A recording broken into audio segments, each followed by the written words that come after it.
हर हर महादेव, जय शिव शंभू। दोस्तों, पितृपक्ष या श्राद्ध में अगर आपको ये 4 संकेत मिलते हैं तो सावधान हो जाए, क्योंकि आपके पितृ आपसे कुछ कहना चाहते हैं। और अगर आप इन संकेतों को नजरअंदाज कर देते हैं तो आपको भयंकर नुकसान उठाना पड़ सकता है। इसलिए दोस्तों, इन संकेतों को जितना जल्दी हो सके पहचान ले। आखिर कौन से हैं वह संकेत जो आपकी किस्मत बदल सकते हैं? आज की इस वीडियो में हम आपको विस्तार से बताएंगे। दोस्तों, पितृपक्ष या श्राद्ध के महीने आपके पितृ धरती पर आकर आपको कुछ अच्छे और बुरे संकेतों के बारे में बताते हैं। इसलिए जितना जल्दी हो सके इन संकेतों को आप पहचान लें, ताकि उसके अनुसार आप अपने जीवन के लक्ष्य में आगे बढ़ सके और कामयाबी प्राप्त कर सके। इसलिए दोस्तों, वीडियो को आखिर तक जरूर देखें। दोस्तों, अगर आप भी अपने जीवन में महादेव की कृपा पाना चाहते हैं और पितरों का आशीर्वाद पाना चाहते हैं तो वीडियो को लाइक करके कमेंट में हर हर महादेव लिखना न भूलें। और अगर आपने अभी तक शुभ मंगल चैनल को सब्सक्राइब नहीं किया है तो चैनल को जरूर सब्सक्राइब कर लें। दोस्तों, पितृपक्ष की शुरुआत इस साल भाद्रपद मास के शुक्ल पक्ष की पूर्णिमा तिथि 29 सितंबर 2023 दिन शुक्रवार से हो गई है, जो 14 अक्टूबर 2023 दिन शनिवार तक रहेगा। इसीलिए पितृपक्ष से संबंधित सभी कार्य 14 अक्टूबर तक ही संपन्न कर लेना बेहतर होगा। दोस्तों, पितृपक्ष चल रहे हैं और ऐसे में हम पितरों की बहुत सच्ची श्रद्धा से, सच्ची शक्ति से आराधना कर रहे हैं। अपने अपने जो पूर्वज हैं उनको मनाने की चेष्टा कर रहे हैं, ताकि किसी भी प्रकार के पितृ दोष अगर हमारी कुंडली में हो, हमारे जीवन में हमारे कर्मों की वजह से किसी भी तरह के पितृदोष हो, तो वह हमारे जीवन से दूर हो सके। जब हम सच्चे दिल से अपने पितरों को ध्याते हैं तो कई बार पितृ हमें जाने अनजाने कुछ ऐसे संकेत देते हैं। खासकर सपनों के द्वारा सपनों में पितरों का दर्शन देना बहुत सारी बातों का संकेत होता है। पितरों का स्वप्न दर्शन बहुत शुभ होता है और कई बार तो ऐसा होता है कि यह हमें सपनों के द्वारा चेतावनी भी देते हैं। खासकर जिन पितरों की कोई इच्छाएं अधूरी रह गई हो या हमने उन्हें जाने अनजाने भुला दिया हो, तो इसको लेकर के भी पितृ हमारे सपनों में आते हैं। दोस्तों, पितृ यानी कि पितृ परिजन हमसे सीधा संवाद नहीं कर सकते। इसीलिए हमारे जीवन में असामान्य रूप से होने वाली कुछ अच्छी घटनाएं तो कुछ बुरी घटनाओं के द्वारा अपने भावों को प्रकट करते हैं। जहां अगर हमारे पितृ प्रसन्न हो तो हमें समाज में हर तरफ मान सम्मान की प्राप्ति होती है, सफलता होती है। वहीं अगर जीवन में हमारे पितृ अप्रसन्न हो जाए तो अनावश्यक विवाद होते हैं, घर में कलह होते हैं, क्लेश होता है, खुशी की हर संभावना छीनने के समान स्थितियां पैदा हो जाती है। जब हमें जाने अनजाने अपने पितरों के स्वप्न में संकेत मिलते हैं, पितृ हमारे सपनों में आते हैं, चाहे दिन के सोने में हो। कई लोग कहते हैं कि दिन के सोने में पितृ दिखाई दिए तो कोई मान्यता नहीं है। ऐसा बिल्कुल नहीं होता। चाहे दोपहर को आपको पितृ दिखे या रात के मध्य प्रहर में या प्रातः दर्शन हो, हमें उस दर्शन को गंभीरता से लेना चाहिए, क्योंकि यह हमारे दैनिक जीवन पर बहुत गहरा प्रभाव छोड़ते हैं और खासकर हमारे वर्तमान को तो बनाते और बिगड़ते भी हैं। साथ ही साथ हमारे जो भविष्य का जीवन होता है उनके कार्यों पर भी गहरा प्रभाव छोड़ते हैं। दोस्तों, भादो मास के पूर्णिया से अमावस्या के दौरान 15 दिनों तक पितृपक्ष मनाया जाता है और पितरों की प्रसन्नता और मुक्ति हेतु हम दान श्राद्ध कर्म करते हैं। और इन 15 दिनों में मिलने वाले संकेतों को अगर आप ध्यान दें, खासकर अगर आपने अपने घर पर श्राद्ध किया है, श्राद्ध कर्म किया है, तर्पण किया है, उसके बाद या अमावस्या के बाद खासकर 1 सप्ताह तक आपको इन सपनों का विशेष ध्यान रखना चाहिए। वही सपने बताते हैं कि आपकी जो जप है, तप है, दान है, यह आपके पितरों तक, या जो तर्पण आपने किया है वह आपके पितरों के पास पहुंचा या नहीं पहुंचा, और उनका आपको क्या संदेश है। आगे बढ़ने से पहले आपसे रिक्वेस्ट करते हैं कि वीडियो को लाइक जरूर करिएगा, दोस्तों को शेयर कर दीजिएगा, और अगर आपने अभी तक चैनल को सब्सक्राइब नहीं किया है तो चैनल को सब्सक्राइब करके बेल आइकन जरूर दबाइएगा। दोस्तों, शास्त्रों में ऐसा बताया गया है कि अगर हमारे पितृ अप्रसन्न हो जाते हैं तो हमारे परिवार के लिए बहुत सारी मुश्किलें लेकर आते हैं। अकारण कलह तनाव का माहौल होता है, भाई भाई में, परिवारजनों में मनमुटाव होता है, हर सदस्य की सफलता बाधित होती है और ऐसा परिवार अक्सर रोग और शौक से जूझता रहता है। इसके ठीक उलट अगर पितृ प्रसन्न हो जाए तो परिवार में खुशहाली आती है, सक्सेस मिलता है। आकस्मिक मुसीबतें अगर आती है तो उससे मनुष्य का बचाव हो जाता है। अनावश्यक परेशानियां, तनाव उनके जीवन में आती है तो चुपचाप निकल जाती है, और उनके द्वारा अगर सच्चे दिल से वह ईमानदारी से जीवन में प्रयास करते हैं, अच्छाई बनाकर रखते हैं, तो हमेशा सफल होते हैं। इसके अलावा अगर जैसे पितृपक्ष आया और आपका मन और तन, पूरा शरीर बेचैन हुआ, आपको चिड़चिड़ाहट होने लगे, आप खिन्न होने लगे, गुस्सा ज्यादा होने लगे, बीमार होने लगे, जैसे ही पितृपक्ष आए आपको ऐसा लगने लगे, तो आप समझ लें कि आपके ऊपर पितृदोष है। इसलिए ज्यादा से ज्यादा अपने पितरों के निमित्त आपको मंत्र पाठ करने चाहिए, पितरों का जप करना चाहिए, पितरों को जल देना चाहिए। ओम सर्वेभ्यो पितृभ्यो नमो नमः, इस प्रकार से आपको जप करना चाहिए। आपने अगर गुरु मंत्र लेकर रखा है तो अपने गुरु का जप करें। यह सब करने से आप देखेंगे धीरे धीरे आपका मन खुश होता जाएगा, और तब आप धीरे धीरे जान पाएंगे कि पितृदोष आपके जीवन से कम होता जा रहा है। पितृदोष में नींद में पितरों का सपने में आना खास संकेत देता है। हमारी आने वाली दुर्घटनाओं से भी हमारी रक्षा करता है, और कभी कभी ऐसा होता है जब कोई अतृप्त मृत व्यक्ति की आत्मा सपने के माध्यम से अपनी इच्छा के बारे में संकेत देती है, तब हमें ऐसे संकेत को समझकर उनकी इच्छा को पूर्ण करना चाहिए। इससे आपको वह संबंधित सपने आने बंद हो जाते हैं। दोस्तों, अगर आपको पितृ अपने सिरहाने खड़े दिखाई दिन रात के समय हो, दिन के समय हो, हमने कहा जैसे कि आपको प्रहर के बारे में सोचना नहीं चाहिए, कोई भी प्रहर में हो, लेकिन अगर आपको सिरहाने पितृ खड़े दिखाई दें तो आई या आने वाली मुसीबत से आपकी रक्षा होने के संकेत दिखाई देते हैं।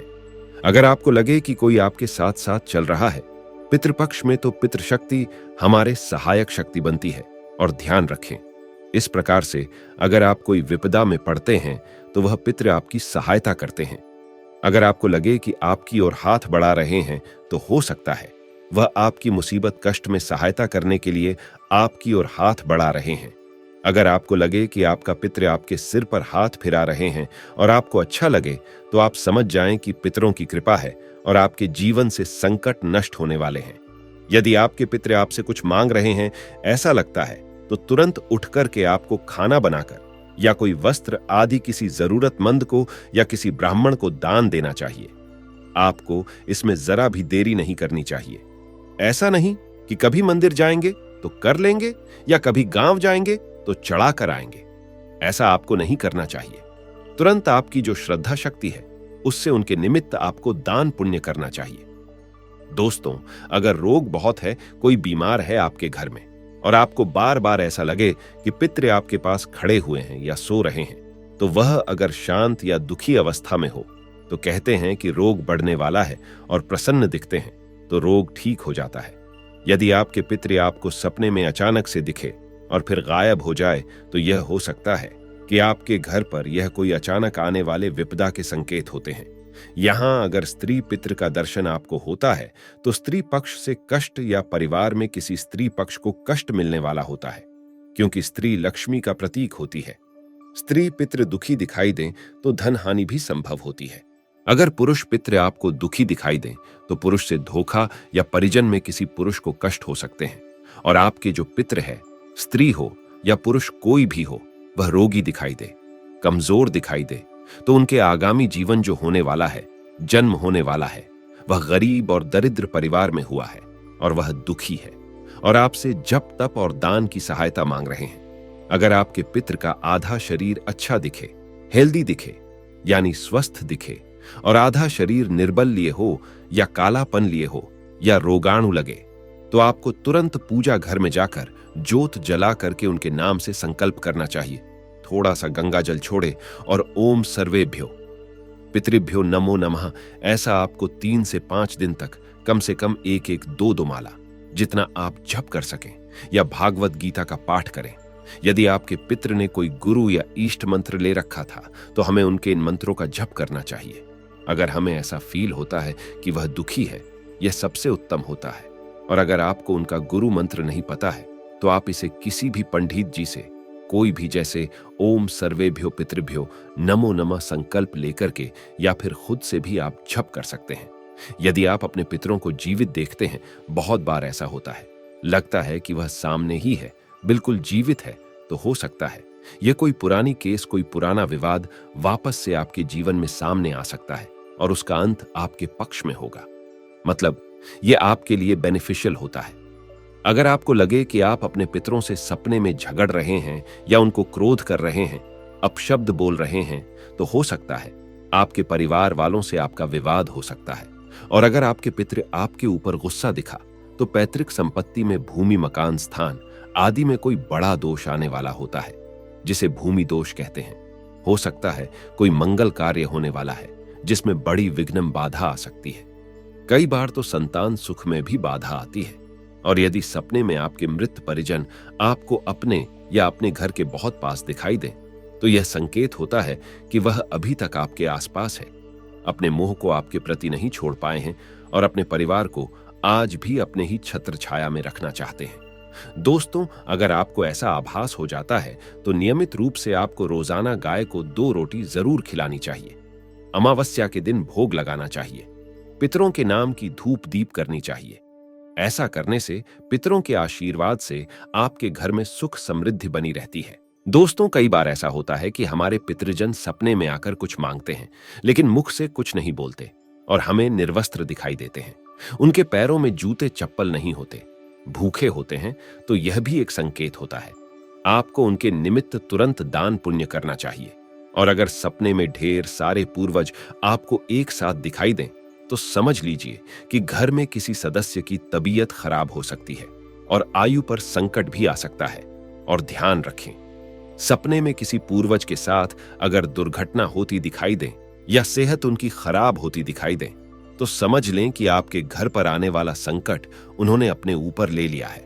इस दौरान अगर वह घर के किसी खास कोने में खड़े दिखाई दें, जैसे दक्षिण कोने में अगर पितृ चुपचाप खड़े दिखाई दें, तो हो सकता है कि गुप्त शत्रु की ओर से कोई गुप्त कार्रवाई हो सकती है। जिसके पास तांत्रिक क्रिया है, वह कोई भी मुसीबत आपके ऊपर ढाल सकता है। अगर पश्चिम कोने में खड़े दिखे तो धन हानि के योग होते हैं। इसलिए इस दौरान किसी को भी पैसा देते हुए आपको लेन देन सोच समझ कर ही करना चाहिए। अगर उत्तर कोने में दिखाई दें तो यात्रा में चोरी आदि जैसी हानिकारक घटनाएं हो सकती है। और पूर्व कोने में अगर दिखाई दें तो दैविक प्रकोप या रिश्तेदारों की ओर से परेशानियां या मुसीबत आदि हो सकती है। दोस्तों, अगर हमारे किसी पितृ को आप खून से सने देखते हैं कि उनके ऊपर ब्लड लगा है या कुछ लगा है, तो यह मृत्यु तुल्य संकट आने की पहचान होती है और पितृ भी आपका बचाव नहीं कर पा रहे हैं। अगर वह पेड़ पर बैठे देखे, झाड़ के आसपास खड़े हो बैठे दिखे, पितृ तो अच्छी योनि में उनका जन्म नहीं हुआ है। और ऐसे में आपको वृक्ष के पास से या यात्रा करते वक्त सावधानी बरतनी चाहिए। अगर आपको अपने पितृ कीड़े में या कीचड़ में सने दिखे तो वह छोटे परिवार में जन्मे हैं और परेशान है, तो ऐसे में आपके परिजन के ऊपर या आपके ऊपर कोई बड़ी परेशानी आ सकती है। कोई बुराई वाला आपके ऊपर आरोप लगा सकता है। अगर आपके पितृ आपको आकाश में उड़ते दिखाई दें तो हो सकता है आपको कोई दूर की यात्रा से लाभ प्राप्त हो। और अगर आपको अपने पितृ श्मशान में खड़े दिखाई दें तो बता दें, आपको आपके परिवार से ईर्ष्यावश किसी ने हो सकता है। कुछ किया धरा हो, किसी ने आपको बांध रखा उसमें या मशान में, या फिर कोई जादू टोना यानी ब्लैक मैजिक आदि बोलते हैं। इसकी क्रिया आपके ऊपर की जा सकती है। दोस्तों, बहुत सारे हैं। यह तो हमने थोड़े ही जो कॉमन सिम्टोम्स होते हैं वह बताए हैं। इसी प्रकार से कुछ खास चीज करते हुए आपको पितृ दिखाई दें तो आपको सावधानी रखनी चाहिए, समझना चाहिए। देखिए, पितृ आपके पूर्वज हैं तो आपको पता होता है कि वह आपसे क्या कहना चाहते हैं। जैसे हमारे मम्मी पापा हमसे बचपन से जब बात करते हैं, इशारे में जो भी कुछ बोलना चाहते हैं, तो हम उनके बोलने से पहले उस बात को समझ लेते हैं। ऐसे ही अपने पितरों से कनेक्ट रहिए, समझिए कि वो क्या कहना चाहते हैं, ध्यान दें और तुरंत हाथ जोड़ करके उनसे प्रार्थना कीजिए कि हे पितृदेवता या हे पीठरानी महारानी, मुझसे जाने अनजाने में कोई भूल हुई हो तो मुझे क्षमा करें और मेरा यह जप तप दान आप स्वीकार करें, कल्याण करें, समस्त परिवार की रक्षा करें। इस प्रकार से उनके निमित्त तुरंत थोड़ा सा दान पुण्य करें, उनके नामों का जाप करें और ओम सर्वेभ्यो पितृभ्यो नमो नमः यह कहते हुए आप दक्षिण मुखी होकर के एक लोटा जल चढ़ाएं, या फिर आप दक्षिण मुखी होकर के कहीं भी कोई स्थान पर, क्योंकि दक्षिण दिशा पितरों की दशा मानी जाती है, उसे जगह पर आप एक छोटे से घंटी में या लोटे में जल रख दें। और रोज शाम के बाद वहां एक दिया जलाएं। ध्यान रखें, जल आपको सुबह रखना है, शाम के बाद कभी भी पितरों को जल नहीं दिया जाता। इस बात का आपको ध्यान रखना चाहिए। या फिर गौशाला है, कोई भी गुरु के स्थान है, आप किसी को भी जप तप और दान कर सकते हैं।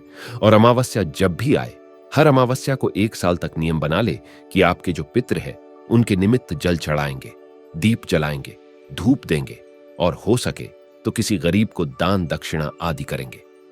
दोस्तों, अगर मृत परिजन बार बार सपने में आते ही जा रहे हैं, सब उपाय करने के बाद भी तो उनकी आत्मा भटकने की स्थिति में है, और ऐसे में आपको घर में भागवत कथा करवानी चाहिए, रामायण करवानी चाहिए, या गीता का पाठ स्वयं भी आप कर सकते हैं। ऐसा करने से आपके पूर्वजों की आत्मा को शांति मिलती है। दोस्तों, अगर आपके घर में किसी भी मृत व्यक्ति को याद करते ही आपके कामों में आ रही रुकावटें दूर हो जाती है, तो समझ जाए कि पितरों की विशेष कृपा आपको प्राप्त हो चुकी है। अचानक पितृपक्ष में आपको धन की प्राप्ति होती है, रुके हुए काम शुरू हो जाते हैं, नया काम शुरू हो जाता है, तो यह भी पितृ कृपा के संकेत होते हैं। और यदि आपको सपने में पितृ खुश दिखाई दें, आशीर्वाद देते दिखाई दें, जो कि अक्सर होता है, तो यह भी बताता है कि आपके पितृ आपसे प्रसन्न है।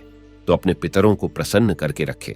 और जो भी लोग घर में क्लेश नहीं करते, जो लोग घर में एक दूसरे का मान सम्मान करते हैं, घर में कभी भी लड़ाई झगड़े का माहौल, एक दूसरे पर आरोप ऐसा नहीं होता, आकस्मिक बातें नहीं होती है, जिस घर में उस घर में सदा पितृ कृपा बरसती रहती है।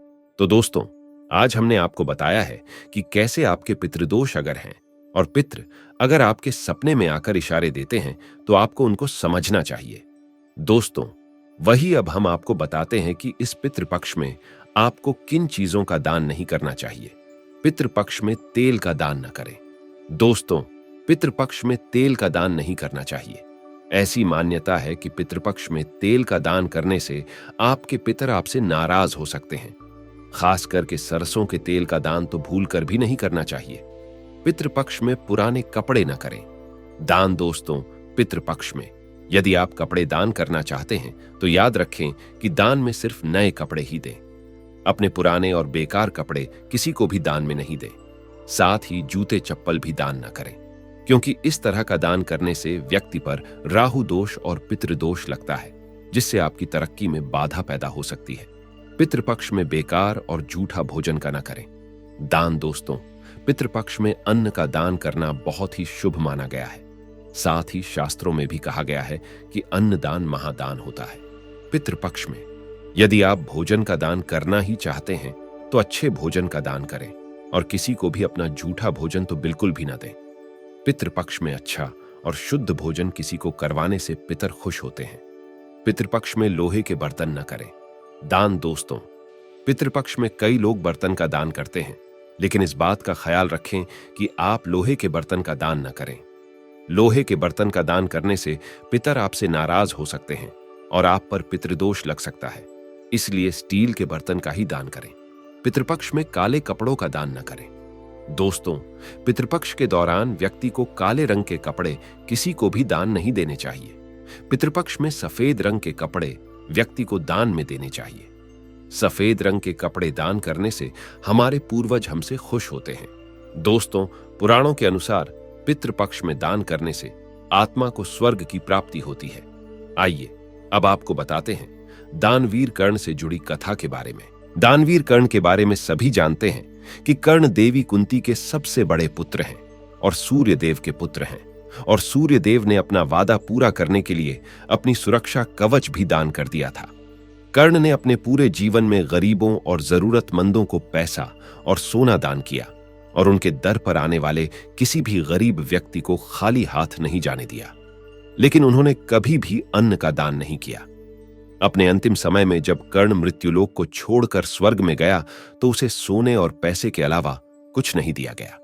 जब इंद्रदेव से इसका कारण पूछा गया, तो इंद्रदेव ने बताया कि उन्होंने जीवन भर केवल धन और सोना का ही दान किया, और पितरों की शांति के लिए कभी अन्न का दान नहीं किया, इसलिए उन्हें भोजन नहीं दिया गया।